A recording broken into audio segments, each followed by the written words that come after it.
চাচি জানো কিছু কিছু জিনিস না আমি এখনো মাইনে নিতে পারতাছি না। কে তোর আবার কি হলো? দেশে এত বড় একটা বৈষম্য বিরোধী আন্দোলন হইলো, তারপরেও কিছু কিছু জায়গায় বৈষম্য দূর হইলো না। কোন কোন জায়গায় কত?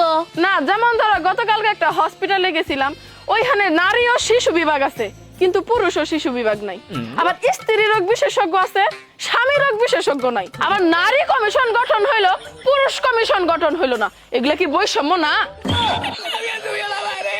ও চাচি আমি না এখনো কিছু কিছু জিনিস মাইনে নিতে পারি নাই গো। কে তোর আবার কি হলো? দেশে এত বড় একটা বৈষম্য বিরোধী আন্দোলন হইলো, তারপরেও কিছু কিছু জায়গায় বৈষম্য দূর হয় নাই। কোন কোন জায়গায়? না গতকালকে একটা হসপিটালে গেছিলাম, যা দেখলাম নারী ও শিশু বিভাগ কিন্তু পুরুষ ও শিশু বিভাগ দেখলাম না।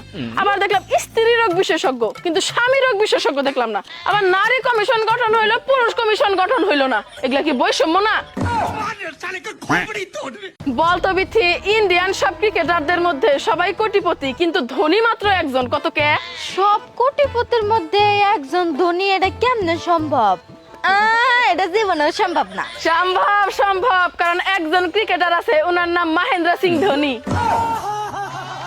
ওই বিথি, কত ইন্ডিয়ান সব ক্রিকেটারদের মধ্যে সবাই কোটিপতি হইলেও একজন ধনী, এটা কেমনে সম্ভব? সবাই কোটিপতি একজন ধনী, এটা জীবনেও সম্ভব না। সম্ভব সম্ভব, কারণ একজন ক্রিকেটার আছে, ওনার নামই মহেন্দ্র সিং ধোনি। ও চাচি, তুমি না খুব অপমান করে কইছিলা আমাগো শান্তির নাকি কোনোদিন বিয়ে হবো না, এক সপ্তাহের মধ্যে না আমরা শান্তিরে বিয়ে দিয়ে দিলাম। আমার কথা তো ঠিকই থাকলো, দিনে তো আর বিয়ে হয় না, বিয়ে হয়েছে রাত 12টার পরে।